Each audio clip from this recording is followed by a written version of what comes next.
Welcome to the Fresno Football Club Match Day pregame show. This program is sponsored by Tioga Sequoia Brewing Company. Hello and welcome to Fresno FC Match Day, the Fox's official pregame show. I'm Nick King at the Fox Den at Tioga Sequoia Brewing Company.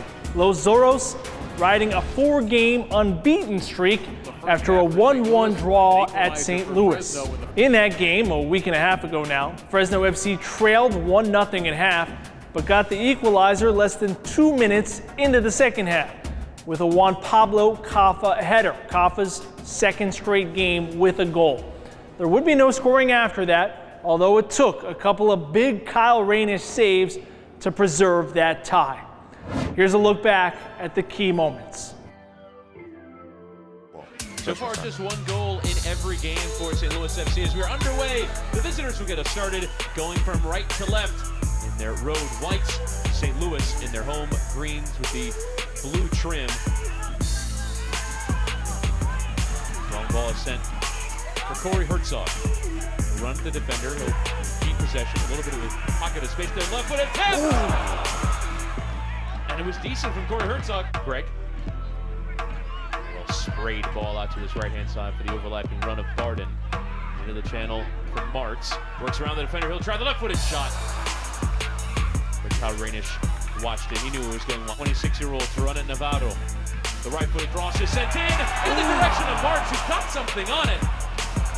Against all odds. But it was always going long. Vanishing spray. Culbertson and Hilton over it. It'll be Hilton to strike. Into the wall. Second ball is still on though. Trying to get away is Cheney. Might fall for Herzog, but coming across him is Del Campo. Rocco will maintain possession. Hilton. Ball into the channel. Frost and Martz will try the right-footed shot. Cross. It comes off the right laser. Fields for handball. Here's Stakers. And the penalty has been given. On further review, the referee John Freeman is pointed to the spot. Oh, the through ball to Martz was brilliant. The run was made on the right side by Barden. You can see it's a clear handball. We'll try and open his account with St. Louis.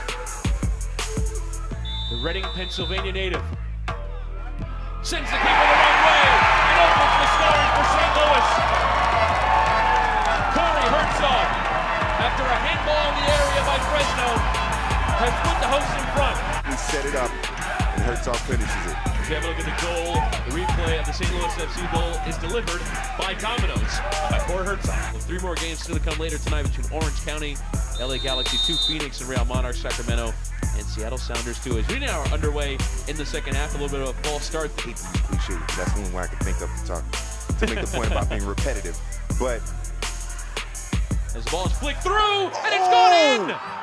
Juan Pablo Caffa will claim it, and Fresno, less than 2 minutes after the interval, have equalized. Here. Oh, this is a magnificent header. Just flicked on, and it catches Fenlison by surprise. We were waiting for Caffa to come through. We said it at the start of the second half. They need to get Caffa more involved. And what does he do? He scores a goal. You get his back there. You watch his back behind him. For his size, Camden Fell was pushing up, didn't really contribute much in the attack. As here's Dakers will try the shot. He's trying to go near post, but Rainish always had it covered. In defense, a good transition defense for St. Louis.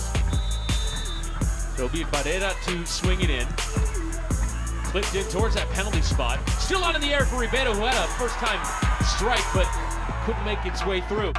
Lewis Hilton over the free kick. He will whip it in. We're into the 90th minute. The header comes in, and it's a fantastic save. Kicking at it on the line, and eventually it's broken up by the referee. It does come all the way out, and that is the full-time whistle. Fresno FC through Juan Pablo Caffa equalized less than 2 minutes into the second half, and hold on for an away point in St. Louis.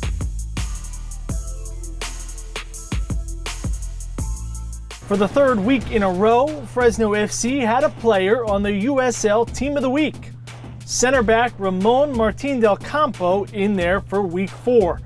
After 5 interceptions, 9 clearances, and 2 tackles in that match in St. Louis. Del Campo, a 24-year-old from Chula Vista. Here's more now of the best of week 4 from around the league.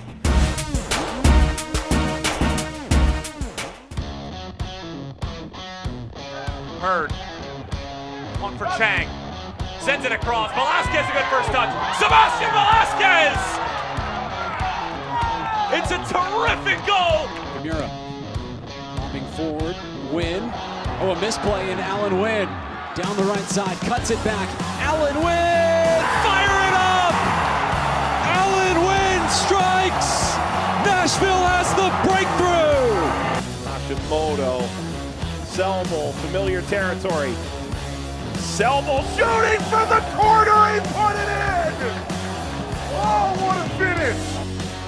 Metzger looking into the box. Menjivar is there. Heinemann's there and in the net.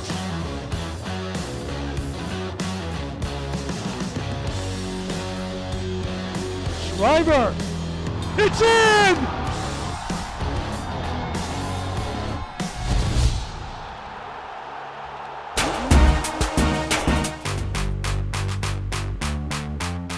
Herrera steps forward, curling. Oh, what a save by Pickens! Absolute robbery of the Colombian. Sit in there, and a great save by McIntosh. How did he get a piece of that, Dave? That's an unbelievable save. Asante now, he's gonna go for goal, and Sparrow somehow tips it over the bar. In extra time. Saved by Fawn Williams. Fires a shot from 30 yards away, and Ranjitsingh has to dive to his left to make the stop.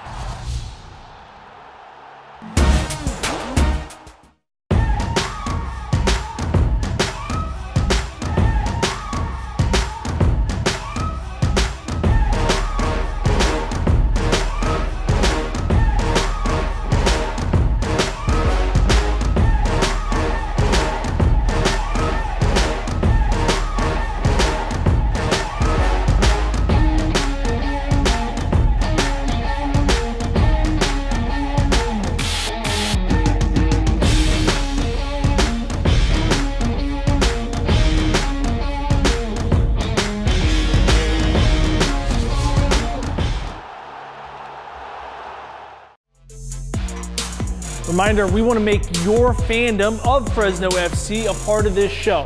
We're searching social media for those hashtags, Somos Zorros, Built for Fresno, and We Are Foxes. We'll be using these kinds of pictures and videos heading into each commercial break.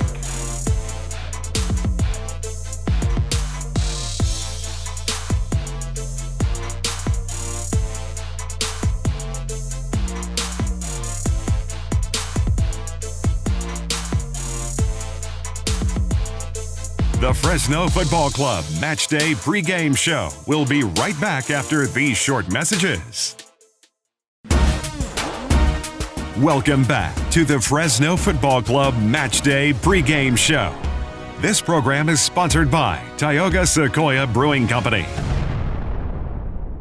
Okay, joined now again by Fox's head coach, Adam Smith. Coach, after a draw in St. Louis, or a tie, 4 matches unbeaten. How does that sound? It's good. I would have taken it right from the start. 5 games in, lost 1, tied 2, 1-2. I would have taken that all day long. I'm not surprised because, even in the game that we lost, we know how narrow it was, and we could have really got something out of that game. And even in the first tie against LA as well, we could have got something more out of that game too. But I'm still happy with it. But I'm not surprised because we're good enough. The players are good enough to get results. The game specifically in St. Louis, what was your evaluation of the team's play? Probably our worst performance, if I'm really honest. What you have to understand is, though, and we didn't make a big song and dance about this prior to the game, and the general public probably don't even realise, but was missing my starting right back, my starting left back, my starting central defender. So that's 3 guys out the back line, starters. My backup right back also missing. Those were all through injury, apart from Mickey Daly, who had a baby, so that was fantastic. So I had a baby girl, and I couldn't be there because of that, but a great thing for Mickey, and we're really pleased for him. So, missing those players through injuries meant that I was forced to do a system change. I also looked at their system and the way they played, and I felt that the system change would help us. And I think for the first 20-25 minutes we looked pretty good, but then they figured a way out to break us down. I think we surprised them with our system at the beginning. Then they started to come at us, and you'd expect that. They're the home team. We've travelled, not in the most luxurious of circumstances as well, as tends to be the case in USL.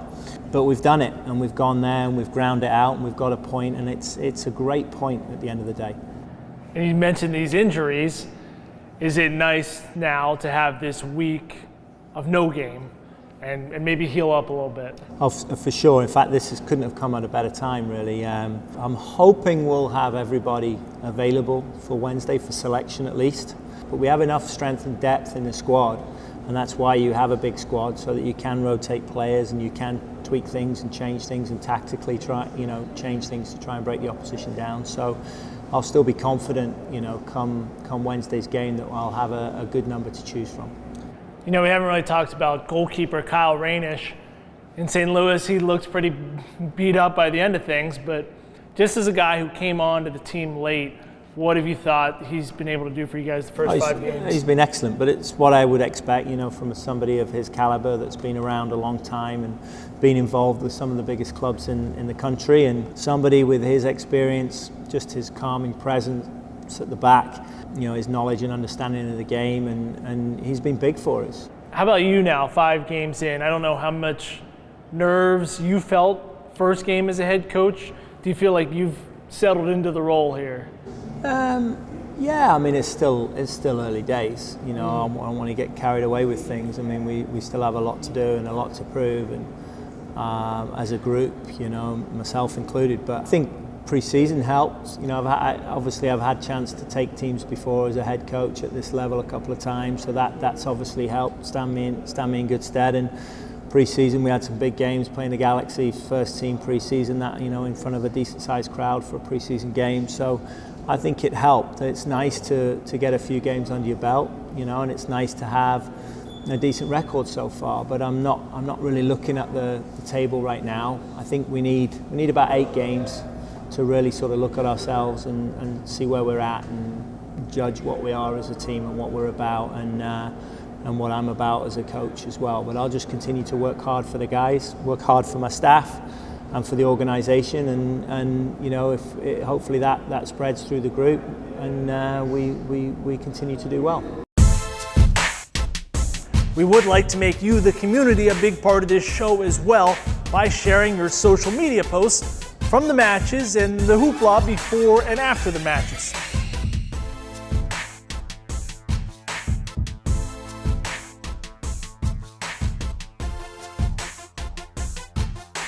The Fresno Football Club Matchday pregame show will be right back after these short messages. Welcome back to the Fresno Football Club Matchday pregame show. This program is sponsored by Tioga Sequoia Brewing Company. Okay, time to meet another one of the Foxes. We have keeper Kyle Rainish with us. Kyle, you're from California yourself. Where'd you grow up at? I'm from Valencia, California originally. Do you remember there being a moment or a time period where it either registered with you that you really were in love with the sport, or it registered with you that you had a talent that might take you places? Yeah, I mean, I actually preferred playing on the field, but I have asthma, and when I was about 12, it got really bad, and so I kind of was like, coach was like, if you want to keep playing, you probably need to be our goalie, and I was like, all right, and that was a blessing because I turned out to be much better as a goalie than I was on the field, and after that, I never could kind of make my way back out of the goal, even once my asthma was better. So yeah, probably around 13 or 14, I really kind of realized I was pretty good at being a goalie. Did you enjoy the position as well? Yeah, I think it's always a little bit more fun to be out on the field. You know, you get a few more touches on the ball and a little bit less pressure context, but I think you enjoy the pressure after a while too. You enjoy the nature of the position and having everything on the line when you get your touches. So, played college ball at UCSB in Santa Barbara. Can you kind of give a quick run through of the places you've lived and teams you played for since then. Yeah, so from there, I got drafted by Real Salt Lake, and then I was there for 6 seasons, and then from there I went to the New York Cosmos for a season.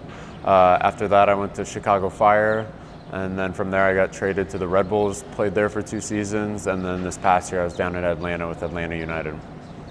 That's the life of a professional sometimes. Yeah, it's been a lot of moving, but it's all right. There were a lot of very good experiences and great cities to live in, and coming from California, it was really good to get a good feel of the East Coast and a lot of the other places. When you think back over that time period of all those teams, is there a favorite place you've lived? Is there a favorite experience you've had in any of those cities? Yeah, I mean, definitely the 2 years I played for the Red Bulls, I lived in Manhattan and Chelsea, and it was an incredible experience. Walking out your door and being in the middle of Manhattan was just, there's nothing like the energy and the feeling of that city and the diversity. It was pretty incredible. So especially coming from Salt Lake and places in Middle America that was a little bit less diverse and less energetic, I was very pleased. I really, really enjoyed my time in New York. Who would you say is the most athletic guy on this team, the athletic freak? Probably Sam. He hasn't seen the field much, so I don't know how many people know who I'm referencing, but Sam is an absolute beast of an athlete. But he's a little bit younger, and so I think fine-tuning some of that athleticism into a well-rounded soccer player can be tricky, especially when you have so many athletic gifts. So hopefully he'll really kind of get his feet under him and get some time this year, because I think he is, as far as athleticism goes, I haven't seen anyone like him in a while. He is quite a beast. So you're probably like the fourth guy who's told me it's Sam Hunt. Yeah. What is it about? What does he do? I mean, I think the other day at practice he jumped and got his chest to the crossbar, which seems humane to me for someone who's the same height as him, and I'm lucky to get my head or neck to it. So just an absolute freak as far as athleticism goes. See, what's your favorite movie?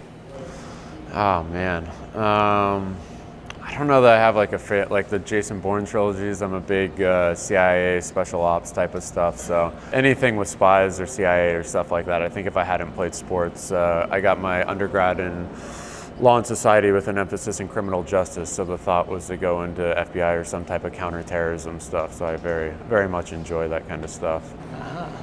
Is there, talking off the field, is there another passion of yours or a secret talent that you have that?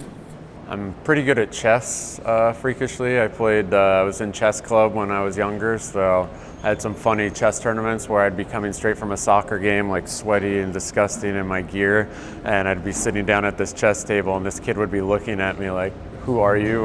So outside of that, yeah, just school. I enjoy school. I've enjoyed going back to school right now and working on my MBA and stuff, so yeah.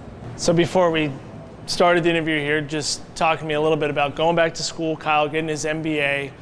Why are you doing that? What do you want to do? Yeah, I mean, I'd like to stay in soccer now. I really, really enjoy everything about it. I've really enjoyed my experience. I feel like I have a ton of experience now. I think this is my 12th season playing, so I just feel like I really have a good understanding of how American soccer works and what teams tend to be successful here and what types of foreign players and everything else that goes into it as far as character and skill and scouting.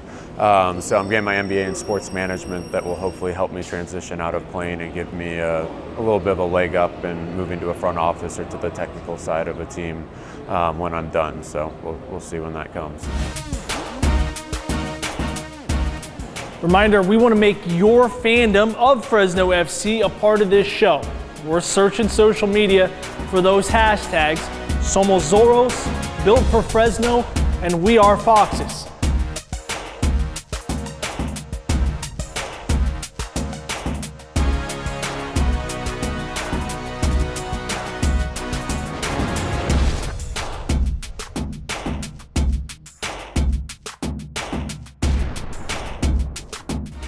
The Fresno Football Club Match Day pregame show will be right back after these short messages. Welcome back to the Fresno Football Club Match Day pregame show. This program is sponsored by Tioga Sequoia Brewing Company. Los Zorros' upcoming schedule: tonight's game against Tulsa Roughnecks FC here on this TV 26.2. Foxes home against Sunday, a 6 o'clock start against San Antonio FC. That's on CW59, as is the following game. Back on the road, Saturday the 28th at Phoenix Rising FC. Getting into May, Fresno FC at San Antonio FC. That's on Fox 26 KMPH at 5:30. Then home for a midweek game against Rio Grande Valley FC Zorros. 7 o'clock start on this TV. That is our show. Thanks for watching and enjoy tonight's game. Fresno FC against Tulsa Roughnecks FC. Foxes trying to make it 5 in a row without a loss. We leave you now, as always, with Jaime Ramirez and the birth of Los Zorros. Have I ever told you the legend of Los Zorros?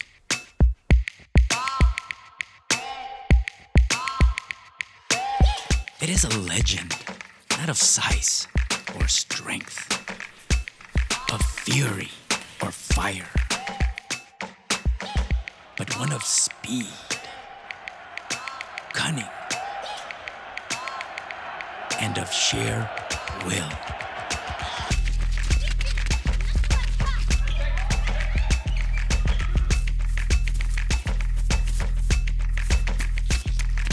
Born to thrive, fearless in battle, always quicker, always smarter, always winning. So tell me, do you have what it takes to become